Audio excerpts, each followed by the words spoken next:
कि 2 महीने के बाद चुनाव है, हम बेरमो भी लड़ेंगे, गोमिया भी लड़ेंगे, डुमरी भी लड़ेंगे। अगर वहां से कोई भी सीट जीत के आ जाते हैं तो आपको दामोदर नदी में ले जाकर डाल देंगे। विश्वास कीजिए, वो व्यक्ति का भी नाम बता देंगे, ऐसा नहीं हम झूठ बोल रहे। 10 सेकंड में उनका आवाज बदला कि जयराम बाबू बोलिए क्या बात है। ये एक ठेला पे काम करने वाला है, तुरंत कार्रवाई होगी। एक मजदूर है, पुलिस तुरंत कार्रवाई करेगी। प्रेम की कविताएं लिखेगा, इनकलाब की बातें नहीं करेगा। जयराम जी, कि अगर एक व्यक्ति पे कार्रवाई होती है और उस कार्रवाई से अगर हजारों स्टूडेंट को एक उम्मीद मिलती है, अगर एक व्यक्ति पे कार्रवाई होती है और हजारों किसानों की खुशहाली आती है, तो मुझे लगता है उस व्यक्ति पे कार्रवाई होनी चाहिए। और मैं अपना एक अनुभव बताना चाहूँगा। हालांकि ऐसे मंचों पे जहाँ एकेडमिक लोग आके सुन रहे हैं, इंटेलेक्चुअल लोग आके सुन रहे हैं, नहीं बोलना चाहिए, लेकिन मुझे मेरा जो कैरेक्टर है वो सबके सामने मैं आपको बताना चाहूँगा। ये बेरमो कठारा की घटना है। वहाँ एक व्यक्ति का अटेंडेंस रोक दिया जाता है, पंच ब्लॉक कर दिया जाता है, जो नौकरी का प्रावधान होता है कोलियरी में।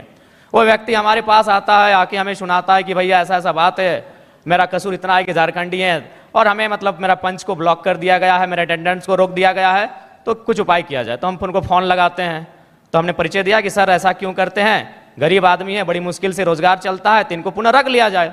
तो उधर से आवाज़ आई कि आप कौन बोल रहे हैं। तो हमने कहा कि हम जयराम कुमार महतो बोल रहे हैं, वर्तमान में गिरिडीह लोकसभा लड़े हैं। तो बोला नहीं, आपसे हम परिचित नहीं है। तो हमें लगा कि शायद वो विधायक या सांसद की पैरवी सुनना चाहते हैं। तो मैंने इतना कहा था कि 2 महीने के बाद चुनाव है, हम बेरमो भी लड़ेंगे, गोमिया भी लड़ेंगे, डुमरी भी लड़ेंगे। अगर वहां से कोई भी सीट जीत के आ जाते हैं तो आपको दामोदर नदी में ले जाकर डाल देंगे। विश्वास कीजिए, वो व्यक्ति का भी नाम बता देंगे, ऐसा नहीं हम झूठ बोल रहे। 10 सेकंड में उनका आवाज बदला कि जयराम बाबू बोलिए क्या बात है। अगर मेरे इस व्यवहार से उसका नौकरी बच जाता है तो मुझे अपने इस व्यवहार से कोई कंप्रोमाइज नहीं करना है। अलग राज्य की लड़ाई जिन मुद्दों के साथ लड़ी गई थी वही मेरे मुद्दे होंगे। झारखंड अलग राज्य की लड़ाई में जो सोच के साथ इस राज्य को अलग किया गया था कि जब ये राज्य अलग होगा तो यहाँ के युवाओं के पास क्या अधिकार होगा, जब ये राज्य अलग होगा तो यहाँ के किसानों के पास क्या स्वतंत्रता होगी, मेरे मुद्दे वही होंगे। झारखंड जो हमारे झारखंड के नाम में ही छुपा है, झाड़ यानी जंगल, खंड यानी जमीन का एक भूभाग, और हमारी जो निरंतर लड़ाइयाँ रही हैं आदिकाल से, वो इसी विषय को लेकर रही हैं। तो जब मैं विधानसभा के चुनाव में जाऊँगा, मेरा पहला मुद्दा इस राज्य में एक सुदृढ़ स्थानीय नीति का रहेगा। चूँकि मैं जिन क्षेत्रों से आता हूँ वो कोयलांचल का क्षेत्र है। आज भी मैं जब कोयलांचल से होकर आया तो लोगों ने अपनी समस्याओं को लगभग 15-20 आवेदन मेरे पास पड़े। जब मैं एक सामान्य सा बालक हूँ, मैं एक साधारण सा बालक हूँ और मुझे प्रतिदिन 15 से 20 समस्याओं को सुनना पड़ता है, जो समस्याएं होती है ज़मीन से संबंधित।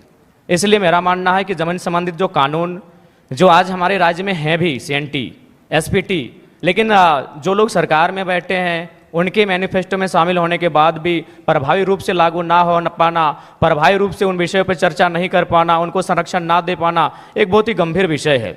और मेरा मानना यही है, जो कि मैं किसान वर्ग से भी संबंध रखता हूँ, एक किसान का बेटा हूँ, तो मेरे हिसाब से जो ज़मीन संबंधित मुद्दे हैं वो मेरे प्राथमिक मुद्दे होंगे। उसके बाद आज छात्रों की समस्या देख सकते हैं। आज CGL के छात्र, जैसे CGL के छात्र आज धरने पर बैठे हैं। विगत जो पहला एग्जाम हुआ था उस एग्जाम में धांधली हुई, इस एग्जाम में धांधली का मामला सामने आ रहा है। तो निश्चय एक बेहतर नियोजन नीति हो और इस तरीके से एग्जाम को लिया जाए कि धांधली ना हो, गड़बड़ी ना हो, और महत्वपूर्ण सबसे कि अन्य राज्य से लोग जो हमारी हकमारी कर रहे हैं वो कम से कम रुके। उसके लिए मेरे पास मेरी योजना होगी कि हम लोग प्रखंड स्तरीय भाषा के आधार पर एग्जाम लेंगे। क्योंकि भारतीय संविधान आर्टिकल 1516 इस बात का उल्लेख करता है कि हम जात के आधार पर भेदभाव नहीं कर सकते हैं, हम धर्म के आधार पर भेदभाव नहीं कर सकते हैं, हम उद्गम स्थान के आधार पर भेदभाव नहीं कर सकते हैं, हम लिंग के आधार पर भेदभाव नहीं कर सकते हैं, लेकिन भाषा का कहीं जिक्र नहीं है। तो मेरा मानना है कि सरकार को इस विषय पर सोचना चाहिए। हम लोग अगर सरकार में आते तो इस विषय पर सोचेंगे कि जो प्रतियोगिता की परीक्षाएं होंगी वो हमारी भाषाओं में होंगी। फॉर एग्जाम्पल, जैसे मान के चलिए कोई हिंदी का पेपर आता है परीक्षा में, उसमें एक सवाल आता है कि आंख का तारा इसका मतलब क्या होता है, आग बबूला होना इसका मतलब क्या होता है। तो झारखंड के अभ्यर्थी के साथ साथ इस सवाल का उत्तर बिहार के अभ्यर्थी को भी मालूम है, इस सवाल का उत्तर उत्तर प्रदेश, मध्य प्रदेश, राजस्थान के अभ्यर्थी को भी मालूम है। लेकिन अगर हम अपनी भाषा को प्रमोट करेंगे, अपनी कल्चर को अगर प्रमोट करेंगे प्रतियोगिता परीक्षाओं में, और वहाँ सवाल ये रहेगा, मान के चलिए मैं धनबाद के तुपचांची ब्लॉक से आता हूँ और वहाँ एक मुहावरा चलता है, पखड़ तर हाथ करे करे झाँक, ना ये राजस्थान को समझ में आएगी ना ये उत्तर प्रदेश को समझ में आएगी। इससे क्या होगा कि नियम भी बना रहेगा और हमारी जो नौकरियों में हकमारी हो रही है वो भी सुरक्षित रहे। के द्वारा जो एविडेंस साक्ष्य प्रस्तुत किए जा रहे हैं, तो प्रथम दृष्टि से तो यह स्पष्ट हो रहा है कि इस बार भी जो सीजीएल का पेपर है उसमें कहीं ना कहीं गड़बड़ी हुई है, धांधली हुई है। और मुझे लगता है कि पिछली बार जो पेपर गड़बड़ी हुआ था, अगर उसका जो लोग दोषी हैं, अगर वे दोषी लोग पकड़े जाते हैं, अगर उन पर कार्रवाई होती, तो शायद इस बार उनका मनोबल इतना ऊंचा नहीं होता। लेकिन चूंकि आपने एसआईटी का गठन किया, आपने समय मांगा, आपको समय मिला, उसके बाद भी ये तय नहीं हो पाया है कि पिछली बार जो पेपर गड़बड़ी हुई थी, जो 28 जनवरी 2024 को जब इसका एग्ज़ाम हुआ था, तो मेरा मानना है कि कहीं ना कहीं आपका कठोर निर्णय ना ले पाना गवर्नमेंट का, आपका क्विक डिसीजन ना ले पाना उन लोगों का मनोबल को बढ़ा रहा है। हमने कोल माफिया सुना था, हमने लैंड माफिया सुना था, अब यहाँ पेपर माफिया जैसे मामले सामने आ रहे हैं। तो इससे आप इनकार नहीं कर सकते हैं, इस पर आप मौन नहीं रह सकते हैं। ये तो आपको तय करना होगा, इस बात को आपको मानना होगा। क्योंकि पिछली बार हमारे ही 15 साथियों पर एफआईआर हुआ था, आज भी उस मुकदमे के कारण हमारे प्रत्याशी रांची के हमारे आदरणीय देवेंद्र जी जेल गए, उसी मुकदमे के कारण गए थे। तो जाहिर सी बात है वो हाईलाइट तभी हुआ जब हम लोगों ने प्रोटेस्ट किया। उस प्रोटेस्ट के परिणाम स्वरूप उस समय वर्तमान मुख्यमंत्री माननीय चंपई सोरेन जी थे, एसआईटी का गठन हुआ।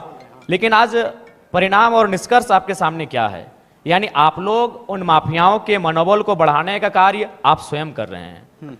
तो ये तो आपको तय करना है कि आप छात्रों के साथ हैं या पेपर माफियाओं के साथ है, ये सरकार को आके तय करना है। यदि आप पेपर माफियाओं के खिलाफ हैं, तो पिछली बार जो आपने एसआईटी का गठन किया था, उसका निष्कर्ष क्या है, उसका रिजल्ट क्या है, दोषी कौन लोग हैं, वो कटघरे के पीछे कब होंगे, ये राज्य की जनता जानना चाहती है।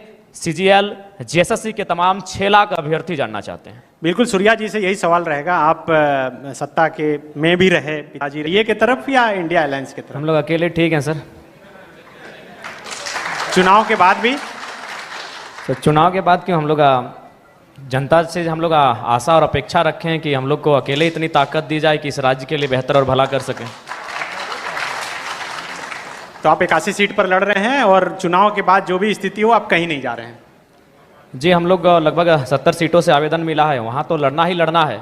बाकी सीटों पर अगर अच्छे प्रत्याशी दमगर मिले तो निसंदेह हम लोग 81 सीटों तक पहुँचेंगे और चुनाव लड़ेंगे।